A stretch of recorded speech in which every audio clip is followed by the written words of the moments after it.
How's it going, everyone? I'm Ben. I'm the head of social here at Goldin. The man next to me needs absolutely no introduction, but we have something really special here today. I'm going to go ahead and start by opening this sucker. And inside, we have the complete 1986 Fleer set, all PSA 10s except for one Johnny Moore, which, how about we start with that? The fact that this Johnny Moore PSA 10 just sold for over $90,000. What's that mean for set collectors and set builders in general? What it means is that set collecting is alive and well, that the PSA registry is alive and well. People are looking to get the #1 spot on the registry, and everybody is looking to get a complete PSA 10 set of 86 Fleer. The key with 86 Fleer is it really changed the game for basketball cards.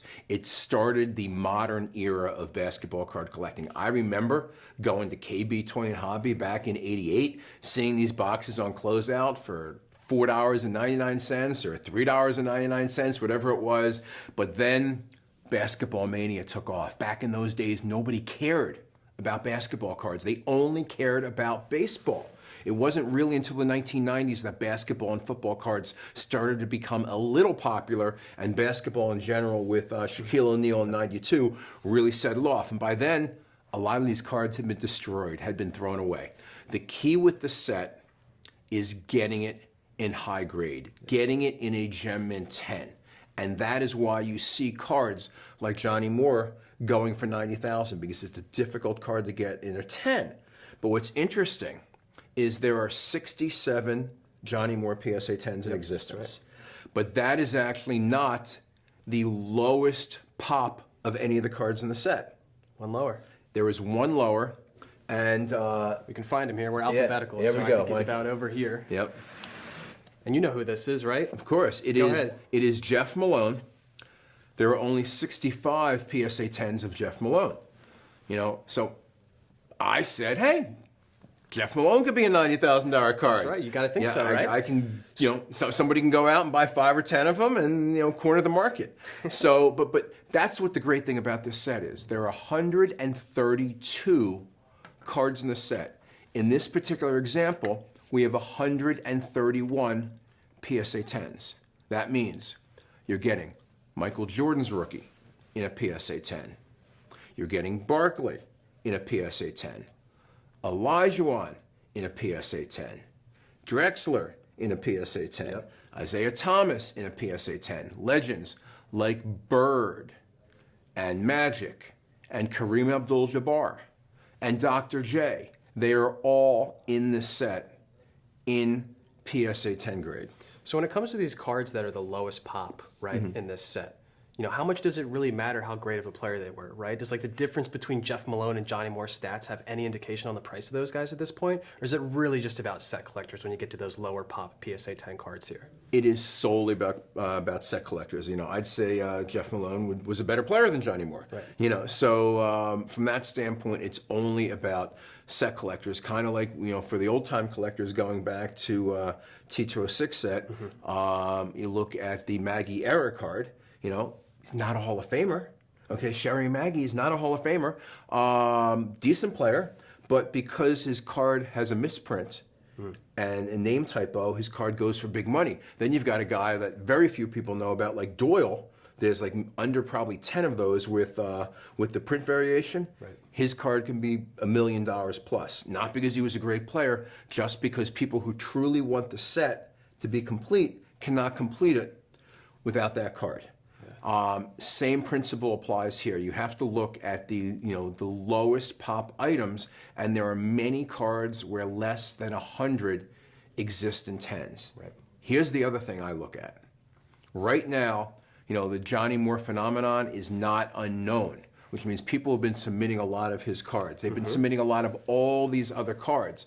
It's very unlikely that 2 years from now, there's going to be 95 Jeff Malone cards that are PSA 10s.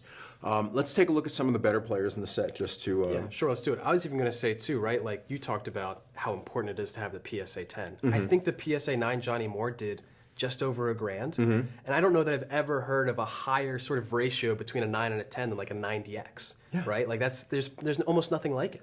Yeah, exactly. I mean, you could look maybe at the 93 SP Jeter. as an example. But yeah, but that's obviously a big player, and $1,000 for a 9 of what otherwise is a common is kind of incredible. Yeah, it is. But this set is also really its own animal.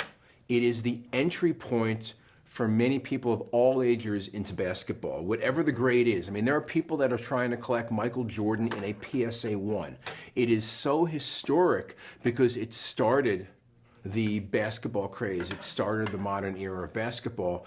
And when you look at all the great players, here's Karl Malone, who I didn't mention. That's his rookie card. I mean, you take a look at every single player, all in beautiful PSA 10. You add up the value. And this particular set also has the Jordan and a 10. Keep in mind that the Jordan over the past year realistically has ranged from, I think in the past 6 months, it's pretty stable in the $300,000 to $400,000 range. I like that.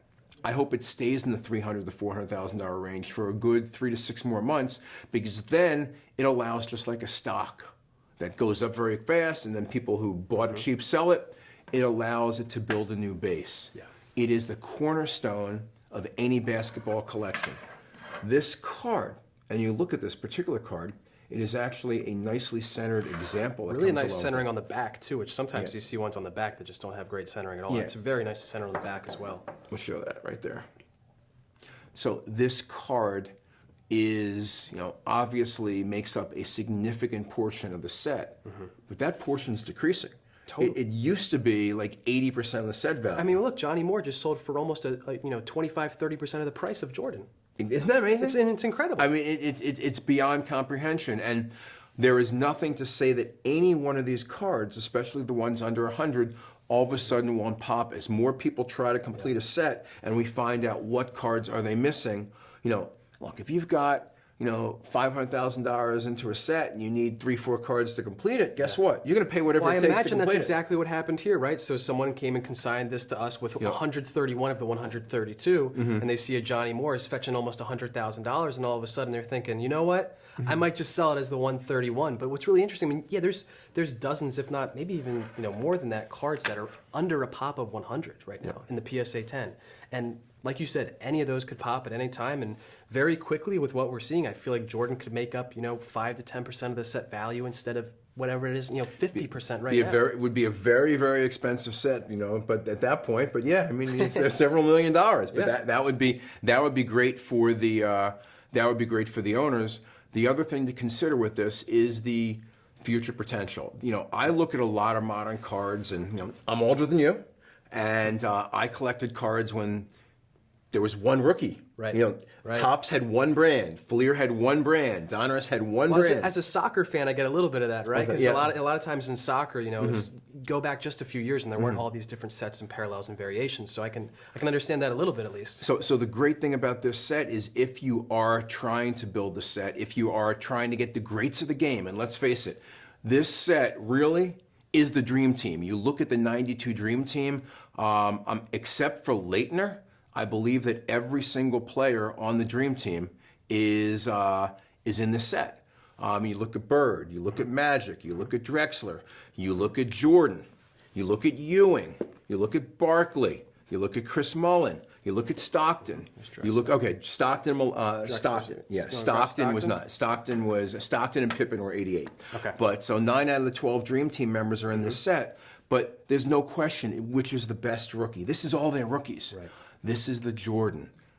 This is the Drexler. This is the Barkley. This is the Olajuwon. This is the Ewing. Okay, this is the Karl Malone. They're all in here. It's the Chris Mullin. It's the Isaiah Thomas. They're all in this set, which means to me, and I'm not saying in terms of rarity or value today, but when you look at baseball sets, there's 1 or 2 baseball set that everybody feels if they can have a dream set, they would love to own. Right. 52 Topps and T206. That is what this is for basketball. You look at all the other sets, even great sets like 57 basketball, they had one player. They've got Bill Russell, okay? They got Bob Cousy too, but, it's really the Russell. 61 Fleer, of course you've got Chamberlain. But they weren't heavily collected sets. This is a heavily collected set, and it's got so many people to own it in the highest possible grade with 131 PSA 10s out of a possible 132 is quite remarkable to get. And I feel like it's one of those sets too that it really sort of tiptoes this line perfectly of like it's somewhat attainable, right? Like the lowest pop on one is 65, so you can expect that like there'll be opportunities to get these cards, but there's not so many that the prices are falling, right? Like you could look at a 2019 Prism, for example, a PSA 10 of every card in that set's just not that impressive because there's so many. But then you might even go to a 52 tops, and I think there's a lot of cards in 52 tops that don't have a single PSA 10. Yep, correct, exactly. And so I think this card really this set rather really toes that line really well of like it's attainable, it's doable if you really put your mind to it and now have the funds to do it, but it's also never going to reach those pops of any sort of modern set. And not only that, the other thing I look at is you look at the way trading cards are going. In a few years, there's going to be a new company making trading cards, Fanatics. They're going to be making basketball. If you look at their numbers, they feel that they're going to grow the marketplace by 10 times through a series of advertisements, through partnership with the NBA, through partnership with the players. And this is my personal philosophy on that. If you believe that the market is going to grow 10 times, it means that across the world, and I think a lot of this is going to be international, across the world, there's going to be 10 times as many potential buyers. Right. Some portion of that are going to be able to afford a set like this. We all know that basketball along with soccer are the two international sports. So when I look at something like this, today there may be this many people that wish to buy this set and could afford it in a PSA 10. 3 years from now, 5 years from now, maybe it's going to be this. What's not going to be expanding is the supply of the set. Yeah, there might be a couple more Jordans. 5 or 10% might increase, but yeah. Exactly. Yeah. So you look at something like that, I feel people want to say, what should I buy? It's kind of like, that's why I buy wax, because I figure, okay, everybody's going to want to open up classic product. I mean, it's the best. And it's so fun. That's why I own 86 Fleer wax as well. In terms of basketball, if you want to get Jordan, which everyone's going to want to get, I don't care if it's 5 years from now or 50 years from now, people are going to want Michael Jordan. This is where to get it, the 1986 Fleer set. That's why it's so important to the hobby, and that is why it is such a unique opportunity to get a set in this grade. Yeah, so two other things I want to hit on here really quickly. One is like, how do you feel about set collecting in general? Are you bullish on that in general? Are there certain, and then from there I want to talk about, what are the sets that people should be eyeing? Obviously 86 Fleer is at, or if it isn't actually the top of the list, it's very near the top of the list. But what are some of the other ones, right? Like, so let's start with, how do you feel about set collecting in general? Some people I think would have called that a dead art even a few months ago. Yep. But where are we at right now with that? I hope it's not a dead art. I sure hope so too. I love it. I collect sets. I have a T206 complete set minus the Wagner. I have multiple tops. Well, we got to get you that Wagner. Yeah. I have a multiple baseball sets from the 50s, 60s, and 70s. Yep. I need to put these on the registry, but I'm looking at, in basketball, I am looking at multiple sets that I might collect as well and might buy. But I think that some of the sets, when you go to set collecting, that's the other thing, is you really have to eliminate to some degree all of the probably post-2002 sets. And the reason I say that is you can't get, you can get an exquisite complete set, right, but to get an exquisite complete set, you can get a base set, limited to 225, but to go out and get that, you got to go out and you got to buy a LeBron or a PA. Right. To get a master set, you got to get a one-of-one logo man. Yeah. But so you look really at, 2001 and earlier sets, and it really depends on your budget. To me, for basketball, I like 57 tops. Yep. I like 61 Fleer. I like 86 Fleer. I also like the 88 top set. Yeah. Same thing. You've got Pippen and you've got Stockton and you've got all the early year cards of guys like Jordan. In baseball, not that people can afford it, but T206 is great. Yep. 52 tops is great. To Can't go me, wrong with that. if somebody had a run, was going for any tops or Bowman set from 48 to 79. Yep. they're doing great. You know, if they can afford some of the Gaudies, if they can afford some of the play balls, that's great too. In football, same type of thing. You look at the amazing sets in the 1950s, like 57, like 58. You know, Bart Starr, Jim Brown type of rookies. I love the 65 tops football tall boys. If you know, love that. You have to get this case wouldn't fit it. This case wouldn't fit it. And some of the great football sets from the 60s and 70s. Same thing. Hockey, I'd want one set, 79 tops and 79 OPG with the Gretzky rookie. Yeah. Well, as someone who's a little bit more into modern and someone who's into soccer in particular, let me throw in a couple more wrinkles in here too. So one is for soccer, I think pretty much 1958 Alifa is a really interesting one. We haven't really seen set collecting take off in soccer the way it has in other sports, but 1958 Alifa has the Pele rookie, it has Garincha in there as well. There's a number of other very important players in that set, and so to me, I think if there's one set that might take off, people really like to compare the 58 Alifa Pele to the 52 Mantle. So in that sense, I think 58 Alifa is probably the first really important soccer set that really you actually could go out and complete it. Now there aren't tens of I don't know if there's a single 10 of anyone in that set, but you could at least complete the set, and I think there's something to be said about that. But I'm going to throw in a little modern wrinkle here too, right? So as someone who didn't have all these sets and didn't appreciate them in some of the ways that you have, right? Like I wasn't around when this was coming out at KB Toys for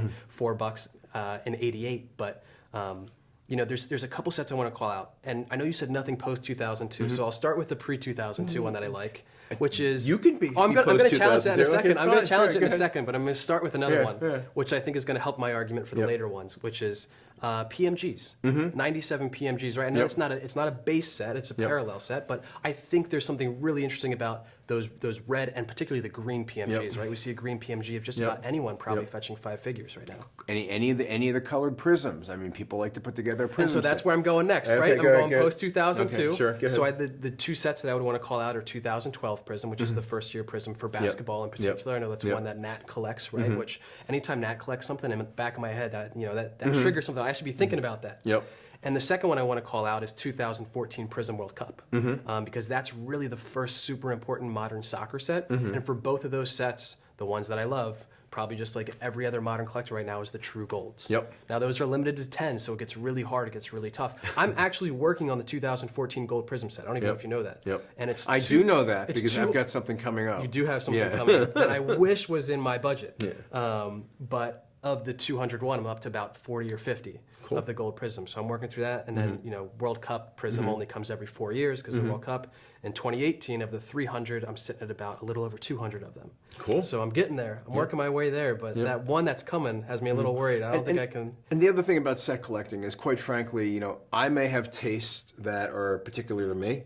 I mean, other people, go out. Like, I know someone who put together a set of all the exquisite number pieces from 2003. Very cool. Okay, you pick a subset. Somebody wants all the limited logos from an exquisite set as well. Some of these key subsets, and that was my point.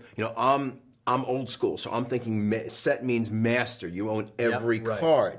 When you look at the modern cards, it's more like, okay, fine, can I get a base refractor set? Can I get a base chrome set? Okay, can I put together a set of 96 tops chrome, in, basketball in high grade? Can I get a, if I'm really going crazy, can I go out and get a set of 2003 refractors?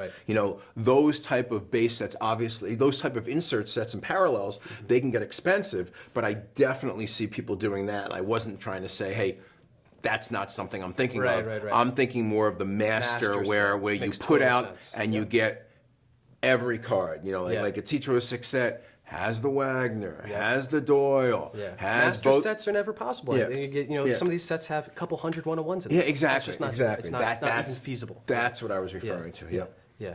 Makes total sense. Cool. Well, it sounds like we're on the same page as far as set collecting. I like it. You like it. It seems like if you really pick your set right, and it's one that has a lot of popularity and one that people are just moving towards more and more every day as collectors, and as that bubble really grows, and the bubble's not the right word. As that circle really grows of people that are interested in cards. As the pie expands. As the pie expands. I think people who are collecting sets could end up doing really, really well, and certainly whoever put this set together did a great job and is going to reap the monetary reward for it. Great. I agree completely, and it's a wonderful opportunity. 86 Fleer is really, If you look at trading cards, I guess if you want a sure bet, something like Microsoft, Google, one of those type of names, Amazon, that are always going to be there, and every year, no matter what they do, they seem to go up. Blue chips. 86 Fleer is the blue chip of the blue chips for basketball. Awesome. There you have it.